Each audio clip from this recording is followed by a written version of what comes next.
Hi, I'm Ella, and I'm 30 years old. There's a big change coming up in my life right now, but before I tell you about that, I want to share the events that led to this change. This story centers around two main characters, my husband Danny and my mother-in-law Kim. Danny and I met through a dating app. At the time, I wasn't interested in a relationship at all. I had been on so many dates that I had given up hope of ever finding someone to settle down with. But that changed when I met Danny. From our first text exchange, I knew there was something different about him. He asked interesting, non-intrusive questions and kept the conversation flowing effortlessly. We would text until the early hours of the morning because we always had so much to talk about. When we finally met in person, I was worried the spark we had over text would vanish and the date would be awkward. But as soon as we started talking, it felt just like it did over text. Our first date was followed by many more, where we spent hours together without realizing how much time had passed. After dating for around 2 years, we decided to throw caution to the wind and get married. It might seem like a short time to some, but when you know, you know. We both felt it in our souls that we were meant for each other. Our relationship had been the most amazing thing that had ever happened to me. I wasn't going to let that go. We had a small, intimate wedding with only those closest to us. Everything was perfect until the reception. Danny's mother, Kim, approached us. Although I was cautious, she seemed surprisingly nice, which was odd given her history of treating me poorly. We soon found out why she was being so nice. She tried to spill her wine on my dress to ruin it. Thankfully, Danny had quick reflexes and pulled me away before any wine touched my dress. We didn't confront her but quickly moved away and socialized with the rest of our guests. However, the night was somewhat ruined because we were paranoid that Kim would try to harm me again. You might be wondering why Kim tried to do that. Let me tell you about our complicated relationship. From the moment I met her, she seemed to hate me and made it abundantly clear. When Danny first introduced me to her, she loudly gasped and said my ugliness took her by surprise. While I knew I didn't fit conventional beauty standards, being called ugly outright was hurtful. During the rest of that meeting, she continued to insult me, and I didn't say a word back because who would confront their partner's parents? But Danny had my back. In the middle of that meal, he got up, paid for our portion, and we left. Kim didn't take that well and bombarded him with calls and messages. Danny made it clear to her that if she didn't respect me, he wouldn't stay in contact with her. I felt terrible about what I was doing to Danny's relationship with his mom. They had been very close, and she had single-handedly raised him. I had a huge breakdown about it, and Danny was there for me. Did I actually do something wrong to your mother? Did I say something I shouldn't have? Did I dress wrong? I asked him. No, darling, not at all. I don't even know why she's behaving this way, he replied. I wouldn't mind her treating me this way, but it's affecting your relationship with her, and I don't like that, I said. Listen to me, Ella. Unless you actually did something wrong, I don't see any reason why I should continue to be nice to my mother, he reassured me. But she's your only family. You can't let me get in between that. You'll be my new family then. My mother needs to apologize for what she did, and only then will I be nice to her. You don't have to worry about a thing. Thank you so much for being on my side in all this, Danny. Of course, honey. I love you, and you've been nothing but super nice about this whole thing. But you need to stop thinking that you're the one causing all this. This is just bringing out my mother's true colors, and I'm not liking what I'm seeing. It was really comforting to have Danny on my side. He reassured me every time he and Kim fought about their lack of communication. Kim's hatred for me only grew over the next few years. Every time we met, which was only on holidays, she tried to hurt me. Danny always stood between us. But that never stopped her from trying to get to me. Whenever Danny and I tried to talk to her, she lashed out, accusing us of treating her like she was crazy. We always spoke to her calmly and gently, but she got aggressive very quickly. She never failed to tell us what she thought of me, believing I was brainwashing Danny into pulling away from her. She even thought I was blackmailing him to leave her so I could have him all to myself. Of course, Danny never stayed quiet about it. He constantly fought for me, telling her on many occasions to leave us alone. He even blocked her on every platform so she couldn't contact us. But Kim was relentless. She showed up at our house and demanded that Danny speak to her. We had a huge argument at our doorstep, which escalated into a screaming match between Danny and Kim, loud enough that our neighbors started tuning in. I calmly and politely asked Kim to leave and suggested we talk about it over the phone once we'd all calmed down. Instead of listening, she shoved me aside forcefully and told me to shut up. Danny saw red and called the police, asking them to escort her off our property because she refused to leave. Kim cried and screamed, not expecting Danny to call the cops on her. She tried to put her hands on me again, blaming me for changing Danny, but Danny stood between us, preventing her from harming me. The cops arrived just in time to see her trying to strangle me and quickly held her back and escorted her away. After that, Danny and I decided to file a restraining order against her. It was a tough decision, but we had no other choice. I tried my best to be civil with Kim, but she never wanted to be nice. We had the restraining order served to her, and she immediately called us. Danny put his phone on speaker mode so I could hear and contribute to the conversation if needed. "What is the meaning of this?" Kim demanded. "Meaning of what?" Danny replied. "This restraining order. Kim, you know you've been unnecessarily aggressive towards Ella these past few months. You've shown up at our doorstep and tried to assault her. So you're the reason my son sent me this restraining order. You poisoned his mind with all these awful things." "She did no such thing. You've been horrible to deal with," Danny interjected. "What kind of son is comfortable sending his own mother an order restricting her access to him?" Kim continued. "What kind of mother tries to strangle her son's wife?" Danny shot back. "Stay out of our lives, or I will make things worse for you. I'm sorry it has come to this, but if you change your behavior, we will rescind the order."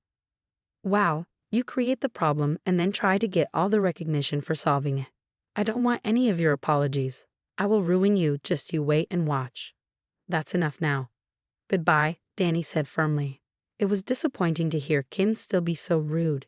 What would it take for her to learn to be nice? Every day, I couldn't help but wonder if I had done something to upset her. Danny and I had multiple conversations about it, going over every possibility, but she deemed me ugly within the first 5 seconds of meeting and proceeded to hate me ever since. Maybe she was upset that Danny had another woman in his life, which I could understand, given it had been just the two of them for a long time. But to actively try to hurt me and our relationship was neither okay nor normal. I suggested therapy to her on several occasions over the years, but she always said she was fine and that the only thing that would fix her was me getting out of her and Danny's life. Of course, there was no way I was leaving Danny's life, and even if I wanted to, he would never have let me leave for that reason. We tried our best to be civil with Kim, but it didn't work. She took to telling the rest of Danny's family about my supposed evil doings, and Danny ended up getting a lot of concerned calls. Even though Danny handled the situation, it surprised me how easily Kim managed to convince everyone of her beliefs. Either she was very influential in the family or she was just really good at lying. My bets were on the latter. After she received the restraining order, she stopped coming by our place, although I did catch her loitering just outside our house. She would just stand there and watch our house. Seeing someone just standing there and staring can be quite creepy. Danny and I called the police several times, but somehow she always managed to disappear before they arrived. Eventually, she stopped showing up, and we thought we were finally free. Then our mail began disappearing. Many things I ordered in letters from my family never arrived. Whenever I checked the mailbox, the mail was gone. It was really frustrating because I was missing out on beautiful letters from my family and none of my orders were being refunded, despite delivery confirmations. Danny and I suspected Kim was behind it. We knew she was bitter and angry with us. We didn't agree with her methods and didn't want to engage with her. If she thought this would get us to talk to her, she was wrong. Instead, we bought a noticeable camera and attached it to the mailbox with a note stating that the area was under surveillance. Sure enough, we saw Kim standing in her usual spot and staring at the house when we were at work. Then she approached the mailbox, read the note, and turned away. We didn't say anything because at least she seemed to take the note seriously. One day, I was at work when I got a call from Kim. She was blocked on my phone, but she called my company and had them get me on the line. I didn't even want to know how she found out where I worked because it would have only made me more paranoid. "Hi, Ella." "Kim, why are you calling me?" "Oh, I just wanted to let you know about something I did." "Okay." These past few months, all I could think about was how much I hated you for ruining my relationship with my son. First of all, that's very unhealthy. Secondly, I didn't do any of that. You did that to yourself by hating me so much and trying to ruin your son's relationship because of that hatred. I'm not done, Ella. I really don't have time for this. Oh, you will definitely have time for this when I tell you what I did. Like I said, I was so consumed by my thoughts that one day it hit me. I didn't have to get near you to hurt you. Kim, what did you do? Nothing too big for me, really. I just happened to walk by your place when I saw your car parked by the sidewalk. I had my keys in my hand, and next thing I knew, I was scratching up your car real good like a mad person with them. Here, let me send you a couple of pictures. I was confused because from where I was sitting by the window, I could clearly see my car parked there. I knew that Danny wasn't home either, and we both had distinctly different cars. So if neither of our cars was there, whose car was it and why was it parked by our place? My questions were answered when I received the pictures Kim had emailed me. Considering she was blocked everywhere else, the car was indeed scratched up really well, but it wasn't mine. I took a closer look at the number plate and instantly recognized whose car it was. It belonged to Senator John. We had a senator who lived in our neighborhood, known for being able to get away with small things like bad parking. Although he was genuinely a nice guy, everyone liked him and no one complained. In fact, Danny and he were quite amicable. If there was one thing I knew about John, it was that he took his cars very seriously. That man never had a speck of dirt on his cars, and he had fired multiple people who washed them because they didn't clean them well enough. It was no surprise that he was going to lose his mind when he saw his car all scratched up. I was upset that Kim had gone so far, but I knew this was going to be her true learning moment. I took a couple of pictures of my car sitting in the parking lot and sent them to her. What? Cat got your tongue. I really don't know what to say. Kim, of course you don't. This is definitely beyond anything you could have imagined. I told you I would ruin you, and this is just the beginning. Oh, and listen, I hear the police coming down the street. I don't know how to tell you this, but that's not my car. What? Don't lie to me. If this is your way of trying to make me feel bad, it's not going to work. No, seriously, my car is parked at work. I took a couple of pictures and sent them to you. Why don't we take a look? But, whose car did I scratch? That would be the senator's car. Senator John, who, by the way, is very particular about his cars. What? Oh, Kim, if you wanted to cause me harm, the least you could have done was check whose car it was. What do I do? Face the consequences of your actions. Take care, Kim, goodbye. A part of me was excited to see what would happen to Kim. It brought me a certain level of satisfaction to hear her shiver as I told her whose car she had damaged. I immediately called Danny to tell him what had happened. While he was shocked and angry that she had even attempted to do something to me, he couldn't help but laugh at how things had turned out for her. By the time I was done with work, I had received a call from the police station requesting Danny and me to come down. At the station, we gave our statements, emphasizing that Kim had a vendetta against me and that we had a restraining order against her. It didn't help Kim's case that she was at the scene of the crime, even though she denied doing it. The police asked if we had any security cameras around our home, and I told them about the one attached to our mailbox. We reviewed the footage and surprise, it clearly showed Kim scratching the car like a mad person. Senator John was understandably furious. He approached Danny to have a word. Danny, I think you're a great guy, but this is inexcusable. I fully agree with you, John. I don't think what my mom did deserves any forgiveness. Really? I thought you tried to defend her. She tried to do that to my wife's car. I would have done the same thing you're doing if she had succeeded. Why would she even want to do that to Ella? She's a lovely woman. That's what I've tried to tell my mom, but she refuses to believe that my wife is anything less than evil. That's a shame.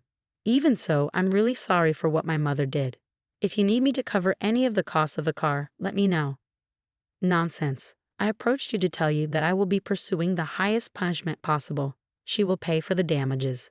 I just didn't want us to have any hard feelings. No hard feelings on my side, John. Do whatever you think is fair. Senator John was not lying when he said he would pursue maximum punishment. Over the next few weeks, Kim was taken to court, her behavior was reviewed, and many testimonies were given regarding her actions. In our state, damage to property worth over $500 results in a felony charge, along with a fine of above $1,000 and potential jail time. Finally, a verdict was given.